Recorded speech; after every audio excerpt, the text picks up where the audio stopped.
So I went to your LinkedIn profile and said you're a black belt. What's that all about? Yeah, so I grew up, or I lived in a region in Alabama called the Black Belt. It gets its name from the dark, rich soils. It's basically where the ocean came up in Alabama for about 66 million years ago and deposited all the seashells in about a 15-mile stretch. That area, all the seashells turned into limestone, and it changed the pH level of the soil from acidic to alkaline. So when you look at aerial photo of Alabama, you'll see this big bright green streak that runs through the center of the state, and that's where all the prairie grass grows, and then everything north and south is dark green, and those are all pine trees. So this was the big agricultural hub of Alabama, and still is since we've been a state. And was the black belt somehow affiliated with Sigma Nu? No, I don't think so. I think there are a lot of folks in that college fraternity at Auburn University, which is the agriculture school, that are from that region and are big farmers down there. It's kind of a group of guys that all grew up farming that all went to Auburn University.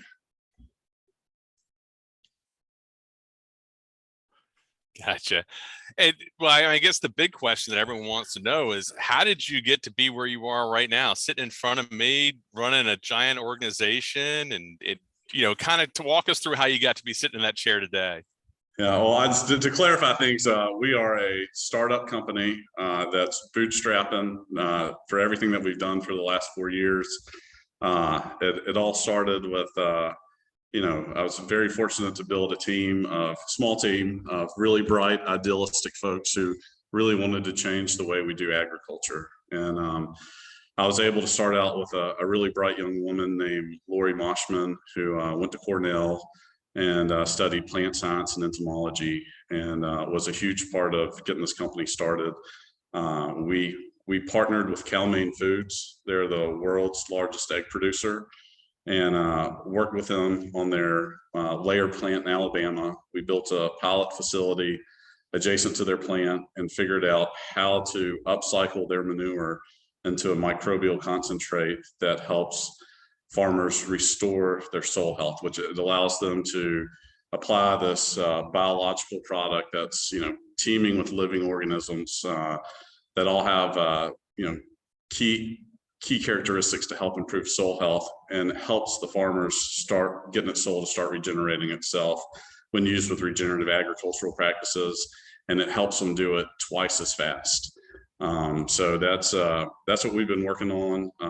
There's a huge group of folks. Our team's amazing. There's probably 20, 25, 30 folks that are deeply involved in what we're doing, and everyone has a different skill set and has brought it to the table to try and help solve this big problem. And the two big problems we're solving are, the soil degradation all across the country, and then how do we upcycle manures from the large CAFOs into something that's valuable, that creates a revenue stream for those farmers, the large poultry farmers, and then also helps their neighbors, the farmers that are growing the feed to feed their chickens. So we've developed a zero waste closed loop system that really kind of helps the entire agricultural ecosystem, improve the humane treatment of the animals, to more efficient, more profitable way of farming poultry. And then also we help farmers reduce their chemical inputs, their fertilizer inputs, and start to regenerate their soil health. So we're really excited about what we're doing. That's a great executive summary there. I would imagine I'd see that in front of a pitch deck. And I did not ask this question, but Diane put this in there. So I'm very curious about, what is the magic behind Chonex? Or is it Chonex, or is it StrongSoil? Is StrongSoil just a component of that? What's the differentiator? And then what's the magic behind StrongSoil? Sure.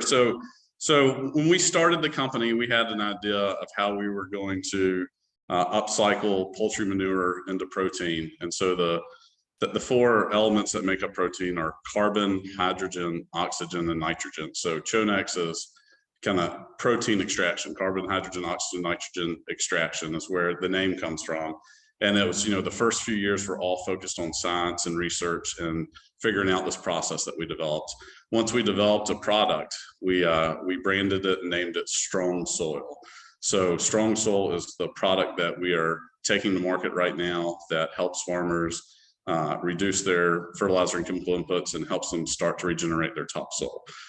So the Chonex is the company and StrongSoil is our first product, and we're planning to have multiple products come out over the next 3 to 5 years.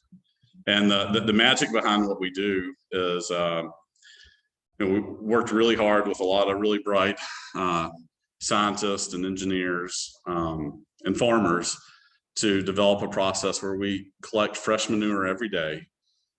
We have a biological process where we screen out all the pathogens, all the fecal coliforms. Well, let me ask a quick question Sure. there. You say you collect the manure daily. Is this an on-farm process, or are you collecting it at a certain central facility? What does that look like? Yeah. So our pilot facility is adjacent to a large egg producer in South Alabama. We go over to the egg producer every day, and we have a 90 horsepower John Deere orchard tractor. It's a low profile tractor. I got 72 inches to get under the layer house. And we collect about a ton of manure at a time. We take it back to our facility, which is adjacent to theirs.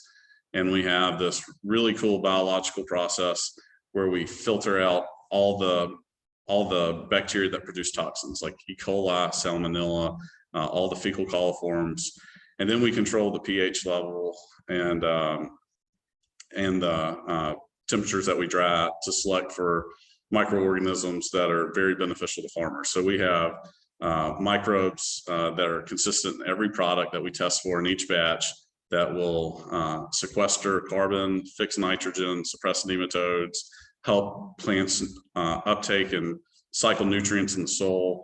And then we have fungi and protozoa. We have a really balanced product, and we dry it down to make all those living organisms go dormant.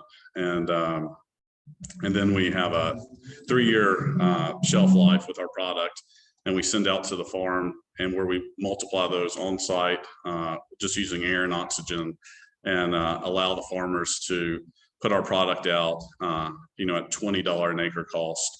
That really has significant results in terms of improving their soil health, improving the microbiome of the soil, putting a lot of living organisms and biology back into the soil that's been missing from how we've been farming since the 60s.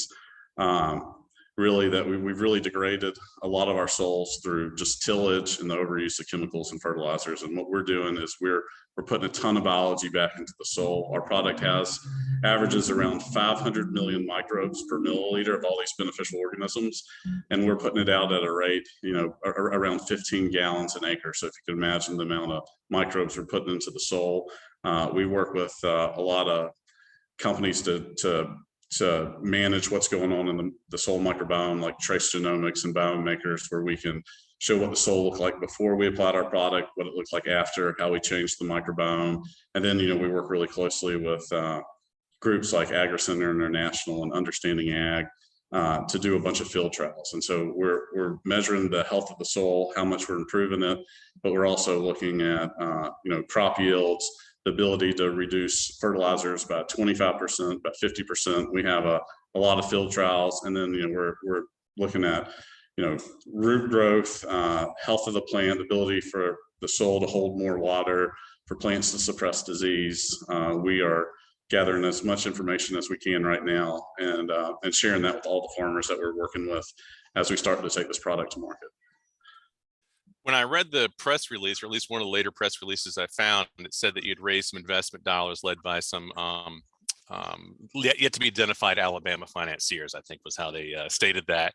And part of the expenditure of capital was to get some patents put in place for either process or procedure. Where are you on that? Yeah, so we filed our patents about 2 months ago.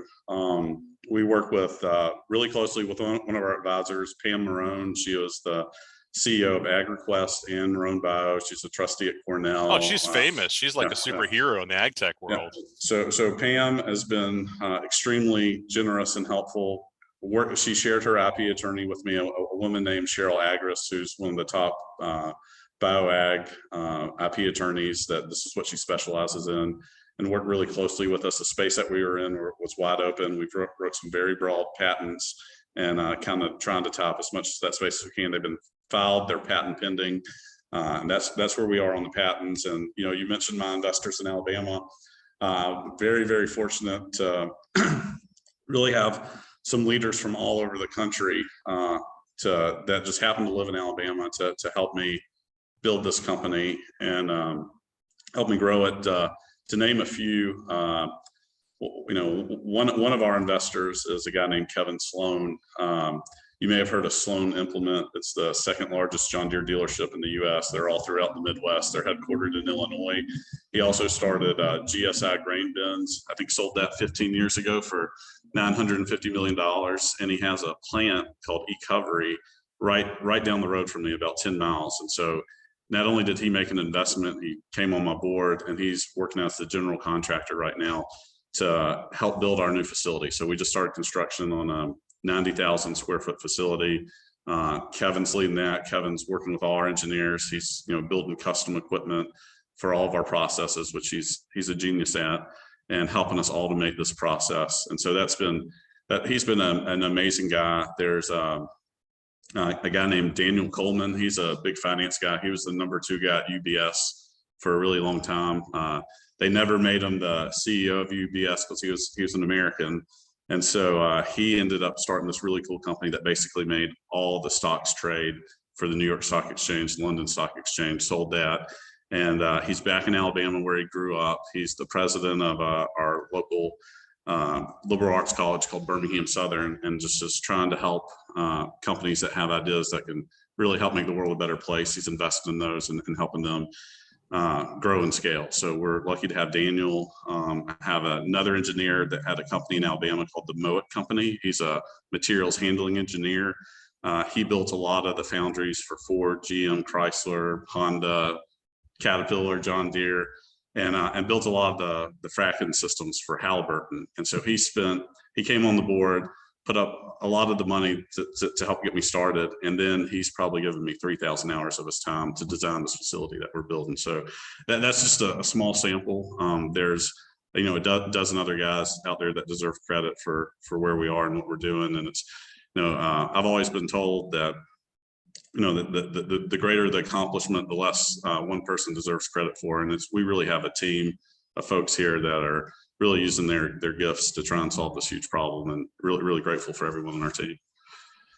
Well, and I guess the next question is, because as you know, investors always like to be first in line for the next raise. So what are you looking to begin? I mean, obviously you're a CEO, so you're always raising, I would imagine. But I mean, are you pausing now and just deploying the capital? No, we're burning through capital. We've the capital we took, end up, I'm more of the entrepreneur, the visionary, and what I needed to kind of counterbalance me was someone that was a really strong operator with a lot of experience scaling and growing the business. So we hired a guy named Brian Petrowski.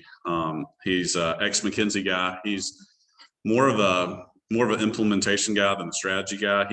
McKinsey created an implementation department. He was part of that group and grew it from 18 people to 3,000 people. And he did most of his work with Cargill, ADM, and Nutrien. So he really understands this ag space. We're in the process of bringing on our third McKinsey guy or woman, so excuse me, that is going to help us kind of grow and scale over the next few years as well. But building out the team, we got an amazing scientist, a woman named Sofia Andriola, who came from Argentina, has a PhD in antimicrobial peptides and how they affect. Was she the one that spoke in Fargo when I That's saw right. She there? was. Yeah, she's absolutely amazing and one of the superstars on our team. We have microbiologists and biochemists and folks that are just really using their gifts to help us, entomologists, plant scientists. But we're started construction. We've purchased 10.5 acres of land. We've just finalized all the permitting. We just got all the tax abatements and built a lot of traction, built the team. Now I think we're in a place to go raise some capital. So I should have our new pitch deck ready Thursday night.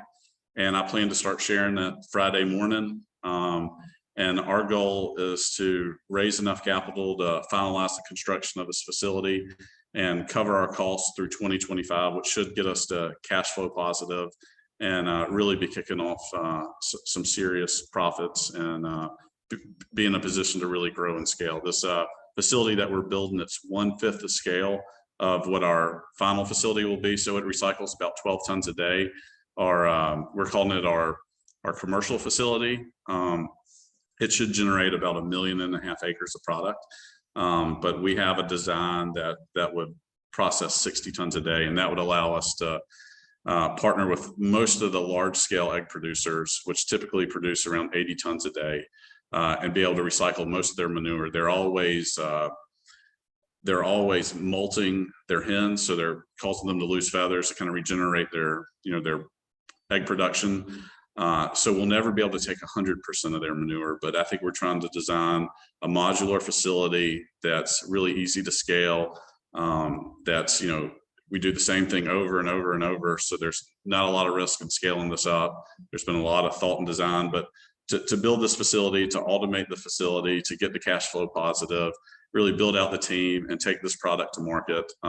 A big part of our go-to-market strategy has been working with Understanding Ag, with Alan Williams and Gabe Brown, who really are leading the charge on regenerative agriculture. So we're on farms all over the country. Some big name guys, like we're on the Turner ranches, work really closely. Ted Turner's farms. We work with Indian Rivers Citrus down in Florida, the largest citrus producer. We're on a bunch of cotton farms in Lubbock, Texas. We're in the Mississippi Delta. We're in the Midwest. We're on the East Coast, the West Coast. We're all over the place right now, and all the field trials are designed to lead to sales. And so we'll have our third year worth of data this year and start to sell our product Q1 2023. And so we're gearing up for that right now. And so we'll be doing a raise to build this facility, which would allow us to hopefully get to profitability in 2024, or start that process and be really kicking off some revenue in 2025. And so we'll be sharing the deck, sharing where we are and what we need and how quickly we can get to profitability. We've modeled out everything really well, and I've had a lot of input from folks all over the country, and are ready to share our plans with the world, hopefully this week. I have a ton of confidence in you for sure. One of the questions that someone asked was, is this appropriate for all types of crops? Are there specific crops that it works better for? I mean, you listed a whole bunch there anyway. It sounds almost as if it's across the board, but are there certain ones that perform better, and there's certain ones that don't perform as well? Yes. So what we're seeing is that, when you repair the degraded soil, you really focus on the soil health and improving the biology of the soil. It helps all crops. So we work with 10 crops right now, with the focus being on soil health first. And but it's amazing the benefits when you can improve the health of the soil, how the plant responds to that. So we're seeing the plants grow, with our product versus the control. They're able to produce flower and produce the crop significantly faster. The soil's able to hold a ton of water. They're able to uptake a lot more nutrients. The crops are significantly more nutrient dense. The yields increase. The yields increase with the reduction of fertilizers, reduction of chemicals. There's a lot of things that our product's doing right now. That's so counterintuitive, isn't it? I mean, that's actually a very neat statement philosophically. Yeah. So we put soil health first, and then it definitely impacts the plants, and just like Indian River Citrus Farm in Florida. They're South Florida, really sandy soils, low carbon, and just in the first year we were able to see a 13% increase in crop yields, and typically orchards have the worst soil health of most crops being grown. So we've partnered with the University of Florida, the state of Florida. We're in a 6-year field trial program with them, and we're collecting lots of data. And our product also has bacteria that help suppress nematodes. So that's a really important thing when those citrus crops develop citrus greening and start to lose their root systems. We're showing that we can help protect them from damage from nematodes once that happens. So we're really excited about all the research and results we're getting, and still got a long way to go, but really excited to be working on the farms that we're working with. That's so cool. Now, going back to the modular component, it appears that obviously the layer industry, poultry is kind of the primary source of where you get your feedstock. Are you looking at other types of maybe dairy or swine litter as manure as well? Sure. Well, not right now. And I'm going to say this on the webinar because I don't think a lot of people realize this, but over 80% of all the agriculture manure in the United States comes from the poultry industry. So, you look at dairy, you look at cattle, and beef cattle, dairy combined, all the hog production. There's over 10 billion chickens, and they produce, and we collect our manure fresh. So we measure, some people measure it in dry weight, we measure it in wet weight, because that's how we collect it. But 10 billion chickens are producing about 6 billion tons of wet manure annually. And most of that's concentrated around Alabama. So the three largest poultry producing states are Alabama, Mississippi, and Georgia. Alabama is in between Mississippi and Georgia. So it makes sense that we're solving this problem, that we're figuring this out. And it's amazing, how God designed the world, Mother Nature designed the world, however you want to say it.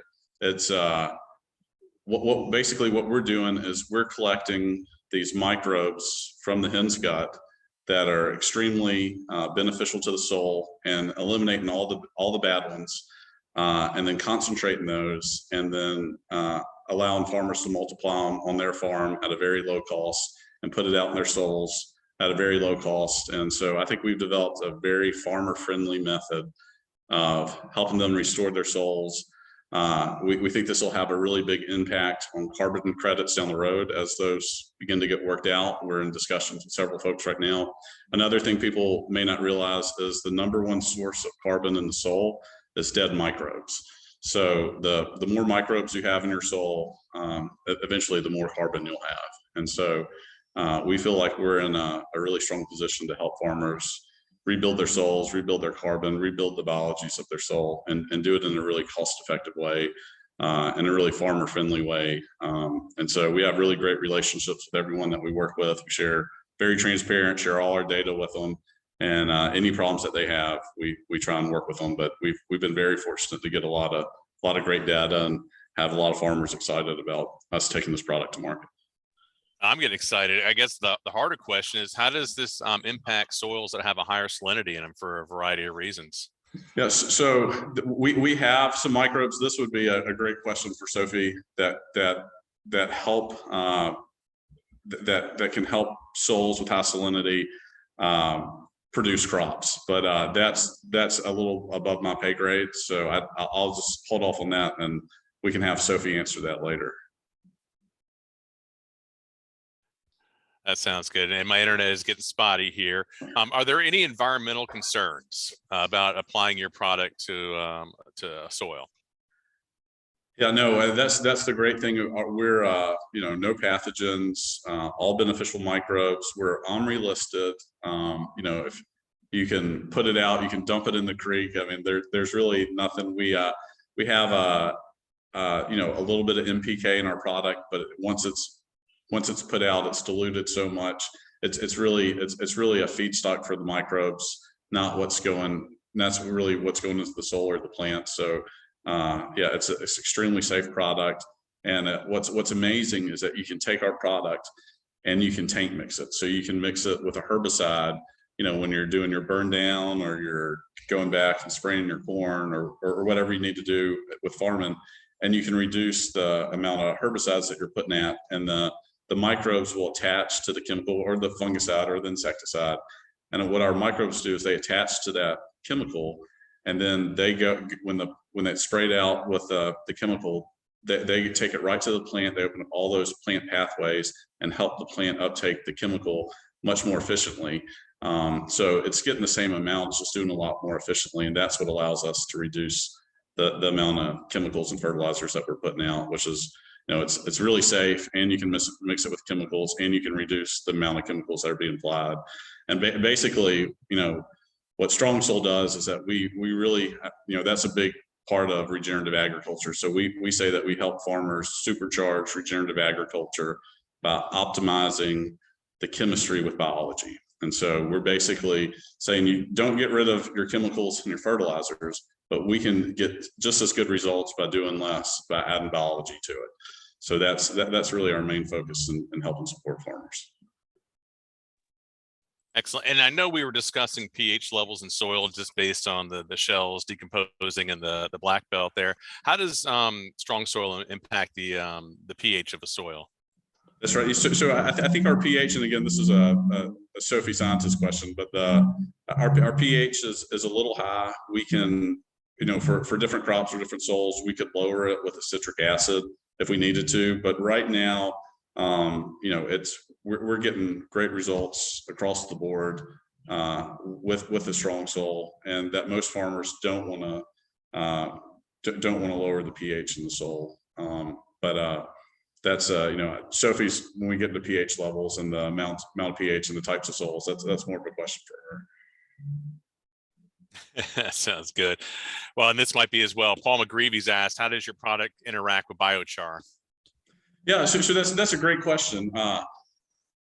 We did a lot of work with some biochar companies when we first got started. We were really excited about biochar being a carbon source for microbes. So we work with several biochar companies. What we found out and saw is that there's just so much variability between the biochar companies and their feedstock, the product they're producing, whether it's a byproduct for a completely different method or they're trying to produce a biochar, and different products have different carbon to nitrogen ratios, and some carbon's available, some carbon's not available. What we saw was we could not find any consistent biochar products, and this is 2 years ago, that were being produced in high quantities that we could charge the biochar with our product. So our idea is, and this may happen down the road, is someone makes a really high quality biochar where the carbon's available, and typically when you put biochar into the soil, it'll suck all the nutrients out because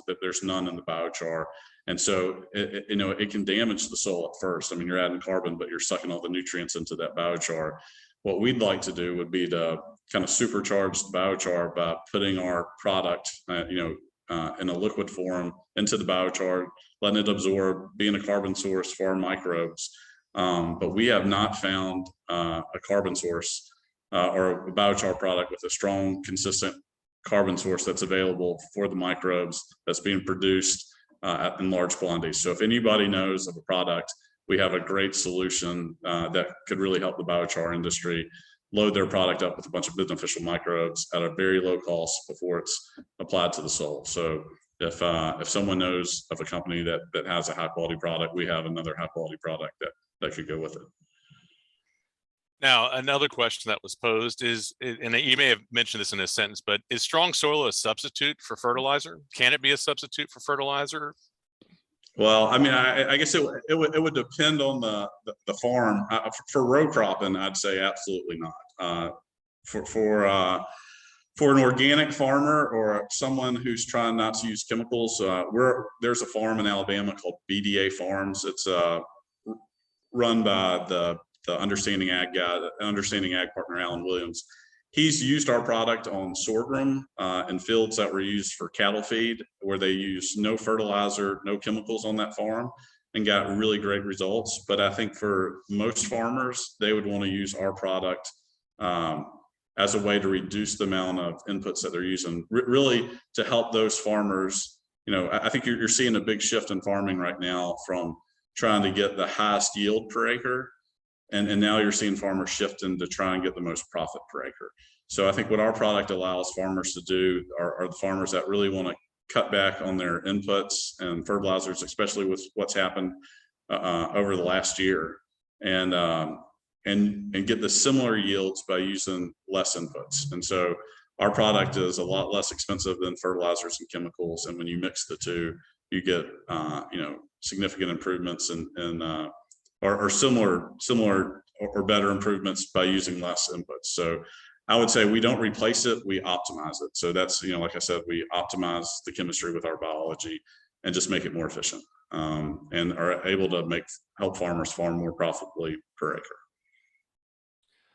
One of the questions I like to ask people is what can we do to help you? You know, not only the people that are on the call today, but anyone that watches this video. And one of our last videos, they wanted to identify land grant universities in the Southeast that had strong entomology departments, for example. What are some of the things the audience could do here besides line up for your B round raise? That's a great question. I think the biggest challenge right now is, we farmed, since the Green Revolution, since the end of World War II, everything's really been focused on chemistry. And, the way we've taught agriculture in our land grant universities and our state universities, everything's been focused around the yield. And I think everything was well intentioned, and that there are just some unintended consequences that we're starting to feel right now. So I think it's for folks really to start to read about what's going on in agriculture and what's driving the problems with soil health, and just educate themselves on where we are, why we're having the problems, and then what we need to do to solve those problems. I know there's a lot of big companies that are really involved in changing the way we farm. Walmart is, requiring that 50 million acres by 2030 are farmed regeneratively. I think Pepsi's doing 7 million. General Mills, Kellogg, Nestle, they all have a bunch of millions of acres that they're having to go into regenerative agriculture. But I think about 70 million acres will have to be farmed regeneratively, where the focus is no longer on yields, it's on the soil health. And how do we preserve our topsoil? How do we start rebuilding our topsoil? And how do we leave the farmland better off for the next generation, where we've been depleting it for the last 3 or 4? So I think if people really start paying attention to how serious this issue is, I think we'll learn more and more over the next few years. I saw in the new Jurassic farming movie that they were talking about regenerative agriculture and soil health. So it's starting to become mainstream, but I think just educate yourself on what's going on, and then what are the solutions, and then I think how we can help support farmers that are making those transitions and making those changes, that are now starting to go to no-till or low-till, starting to plant cover crops, starting to graze animals, and starting to put the biology back into their soil. I think as customers of their products, just make sure that when you go to the store, you're buying the stuff that's helping the earth. And I think that's something we'll see happen over the next 20 to 30 years, that people become very conscious about what's going on and what kind of changes we need to make to help ensure that that we got soil to grow food on for the next 500 years. Quick question. Again, my internet's kind of spotty here. I know a lot of young, smart people that are looking for direction in life and would love to work for a company like yours. If they're thinking about a path and a career working for you, what are you looking for? Entomologists, soil scientists, thank you. Yes, we have been interviewing agronomists for the last 4 to 5 months, and it's a tough finding someone who really is passionate about regenerative agriculture, about soil health, that comes from a background where they actually have experience applying those practices in their daily work, and helping farmers understand and help educate farmers about what they need to do to make those changes. The guys at Understanding Ag have really kind of worked as our agronomists with the farmers. But we're definitely looking for agronomists. We're interviewing a couple right now. It's taken us a while to find them. But I see that as we scale and grow, what we want to do is send an agronomist to meet with all our farmers. And so we want someone that adds a lot of value when they go out to the farm, someone that can go through the soil samples, all the data we've collected from their farm, and say, this is where you are, this is where you want to be. And these are the steps to help you get there. And so our product, it doesn't solve everyone's, solve all the problems, but I think a partnership with someone like Understanding Ag, who is, coaching the farmers, holding their hands, helping them transition from, conventional farming like we've been doing to farming focused on profitability and soil health. It's really important for us to have that relationship. And so what we would typically do is hire an agronomist and send them to Understanding Ag's Soil Health Academy. And it's a week-long program on a farm here in Alabama, and really have them understand what's going on with our product, how it helps the soil, how it helps plants, and then all the other practices that the farmers are doing and how our product integrates with that. But definitely, we're a soil health company, so agronomists are number one. But we definitely are interested in microbiologists, biochemists, to help support the R&D and the development of new products. So what I imagine you'll see over the next 3 to 5 years is that we'll start adding new microbes that will target specific geographies, crops, soils, and see new product development where farmers can really focus on improving their soil health and target a specific crop. So we still got a lot to figure out. So those would be some of the science issues. Anybody that's great at selling, I think someone that could support the agronomist work and how we translate the science, the field trial data, the soil samples into something that's clear and easy for farmers to understand, and really kind of give them something simple that's easy to do, that's economical, that adds a lot of value, big return on investment for them, is what we want to be able to make very clear to every farmer that we work with. Well, that's certainly a call to action there. And is StrongSoil, would it be considered organic? Yeah. So we are OMRI listed. We've gone through the OMRI listing process. When we first started selling our product, we really focused on some of the organic insecticidal properties. We have chitin in our product, which I think the EPA is finally going to allow companies that have chitin in their product to label it as an organic insecticide. I think that's in the process right now. But we worked really closely with the medical marijuana industry in California when we were getting started, and they would use our product to help with manage insects and manage fungus. So they struggle with botrytis and white powdery mildew. We have some enzymes from our biological process that are in our product, antimicrobial peptides that help suppress fungus.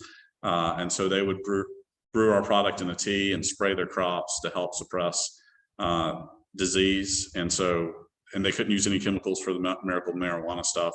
So that was something we started with. And then we ended up doing a trial in Lexington, Virginia with a farmer named Chas Potter. His family's been farming the same land in Virginia since 1750. So before we were the United States of America, they've been farming this ground. And it was pretty degraded, and it was worn out, and they wanted to know, could our product help improve the soil health? And so we ran a trial on soybeans and corn, and then they had some leftover product and they put it on a hayfield. We got pretty amazing results. And so I'll say our product tends to work best. We get the best results the more degraded the soil is.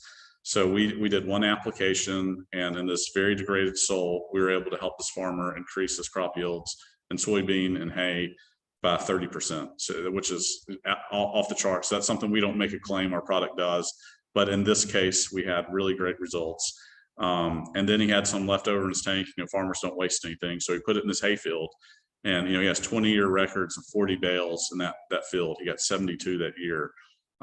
So now we're working really closely with him. He's signed up a bunch of farmers in that same region, kind of in that Shenandoah Valley of Virginia, and we're seeing really good results there, like we are other parts of the country. But that's once we got those results and shared them with Pam Marone and Alan Williams and some other guys that are real leaders in this industry.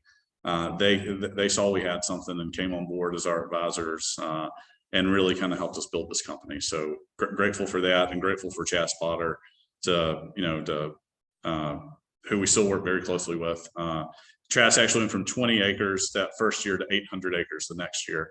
And then the third year he started signing up all his friends. So we're grateful to have that friendship and relationship with Chas out in Lexington. Wow. So, I mean, just based on that, are you accepting new farmers? If someone hears this or watches this or reads about it and wants to get in line, I mean, is the capacity issue, or can you meet the demand if it's there? So our go-to-market strategy, we're really focusing on some, we call them mega farms, but farms that are over 50,000 acres, where they already have a regenerative ag policy in place. So they're working with someone like Understanding Ag, and they're trying to make the transition. So to give you an idea, like Ted Turner's ranches, they're 30% regenerative agriculture. And then, but in 3 years, they're going to be 100%. So someone big like that, it's a priority for them. They have, you know, a lot of the ability for us to scale with them. And that allows us to go on site, build a system that we provide for free at our cost, to ensure the first couple of years. You know, I think we're going to really focus, target our customers maybe for the first 1,000,000 acres on 5 to 10 really large farms that have a regenerative ag plan and process. Help them. We have a bunch of research we've done with Understanding Ag and their economists, and Gabe and Alan, that shows using our product can speed up the transition. So it typically takes about 8 years to get soil to start regenerating and rebuilding itself. But by adding our biological concentrate, this soil health product, we can do it in 4 years. And so that takes 4 years off the timeline, and really puts, you know, saves a ton of time and money for the farmers. And so we've built this really McKinsey built model that shows every input and how it works and how much money we save the farmer. So those first 4 years is where you get the biggest bang for the buck. And so in the model, and which I'm, you know, happy to share under NDA with anybody that may want to work with us, that, you know, we can actually help save, you know, at least $300 an acre to the farmer that's trying to transition into regenerative agriculture and get the soil to start regenerating itself, just from the time and input savings in the first 4 years. So we're really excited about that, and really excited about sharing how this works with the, you know, with the world, and especially farmers here in the U.S. It sounds almost miraculous, but, you know, it's really going back to the basics. Now, in terms of applications, is it a one and done? Is it a yearly? Is it a multi-year? What have you found so far in your trials? Yes. So you know, we get the, you know, the best results come from one application right at planting. So you want to put our product out right when you put your seed out. So most farmers will put it out in furrow. They'll spray the seed right as it's being planted. And then do a second application right before the right before the plant flowers. So you're doing 2 applications. And then we have had farmers that will plant a cover crop, and when they plant the cover crop, they'll put it out in furrow or put it out as a spray. But you know, there's multiple applications. You know, a lot of times when they put it out as a foliar as a second application, it's when they're putting out a herbicide or they're putting out an insecticide. So it's getting a free ride. It's tank mixed, and you know, instead of using, you know, the 15 gallons per 1 gallon of herbicide, you're just putting 15 gallons of our product, which is really low cost, in with a chemical, and you're able to reduce the chemical, get a free ride, and put this out on your crop. So that's one of the many benefits. And the way we make our product on farm, you know, 90% of the farmers in the U.S. have all the equipment already in place, and if they don't, we will provide it and help them, you know, with anything that they need. So we really want to fine tune this, you know, for the next couple of years on some big farms. You know, have a lot of data, have a lot of acres, and then really kind of open it up to the general markets and publics, you know, maybe in 2025 is what we're looking at, to, you know, just go out and you know, sell it to the, you know, your average farmer with 3,000 acres. We want to make sure that everything's, you know, well on its way, and, you know, hundreds of thousands of acres before we really open it up to the market. And Paul asked a question here about the results on bean and corn, and also any customers in Midwest. Yeah. So we have great results with corn. You know, it takes a lot of nitrogen to grow corn. We can definitely help with the input cost on that. But, you know, our target market is regenerative farmers. So we've worked with folks that were regenerative, and we've worked with folks that were conventional and didn't want to change anything.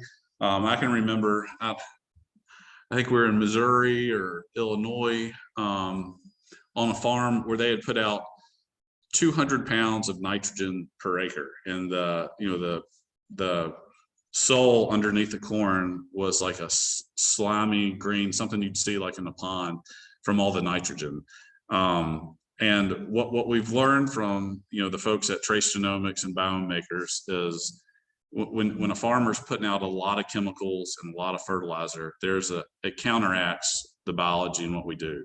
And so seeing that, you know, that we don't get the best results when a lot of chemicals and a lot of fertilizers are being used.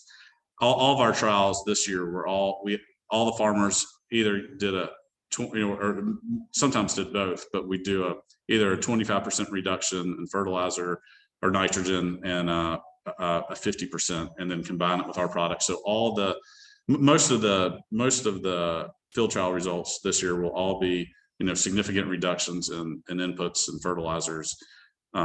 So that's you know, we don't want to just go out to a random corn farmer and say, here's our product, go and use it. We really want to go on a farm where they're working with someone, a consultant like Understanding Ag, who's helping them transition to regenerative agriculture, not just conventional farming, adding our product to save some money.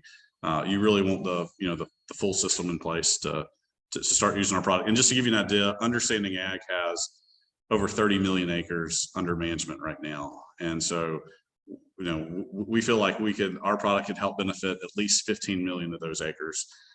So there's a huge market for where we are right now. And then outside of that, there's you know, another group that we work with that has another 10 million acres under management. So we feel really strong that we got a long way to go, lots of hard work and a lot of help. And so just being as targeted and focused on the farms that really want to make this happen is where I want to be for the next 2 years. And if there's any kinks or any, you know, we're going to learn a lot over the next couple of years taking this product to market, and then be ready to work with the distributor. So we're running trials with CHS right now. You know, we've had conversations with a lot of other fertilizer companies, ICL, Yara, OCP.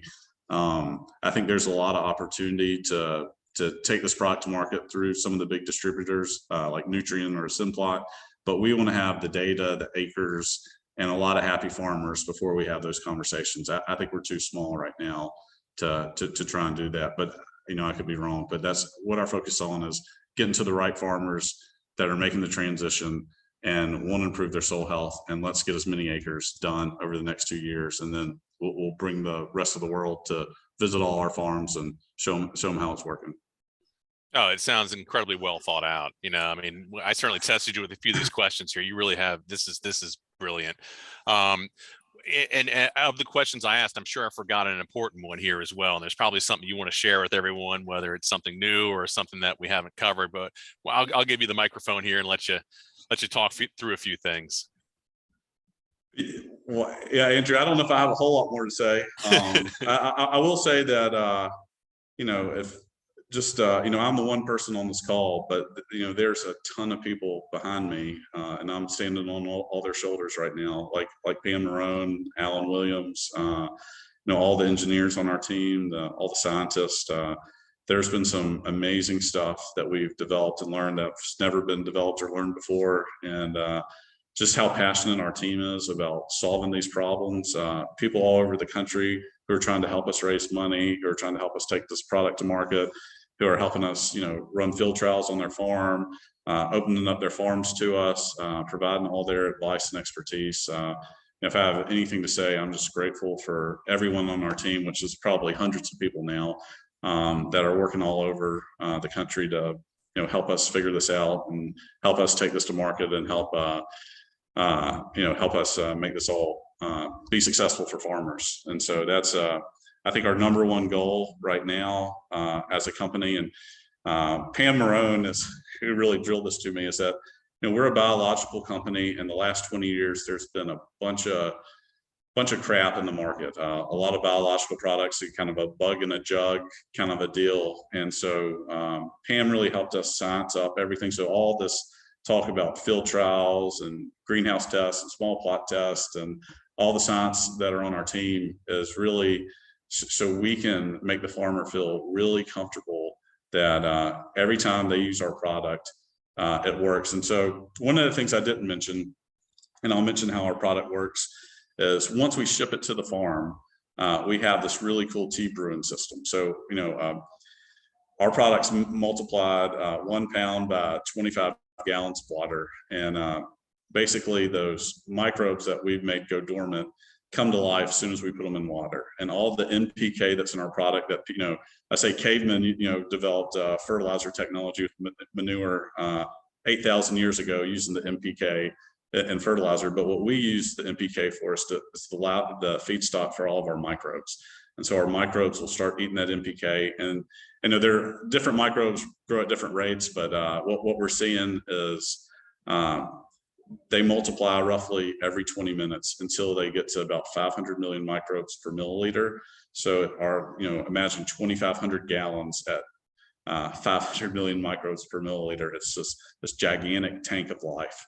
And then the farmer goes and he loads up his sprayer, or he loads up his planter, and we go put 15 gallons of that per acre into the soil. If you look at any other biological product right now, they might be putting half a gallon to 2 gallons per acre out, and their microbial count is 200,000 per milliliter or 500,000 per milliliter. We're 500 million at 15 gallons. And so what the folks at Understanding Ag say is the more biology we can put into the soil, the better results we're going to get. And so we have this really neat process where we can guarantee the farmer, they can see it, they're in control of producing their microbes at a really high rate. They don't have to worry. And so all of our microbes are aerobic.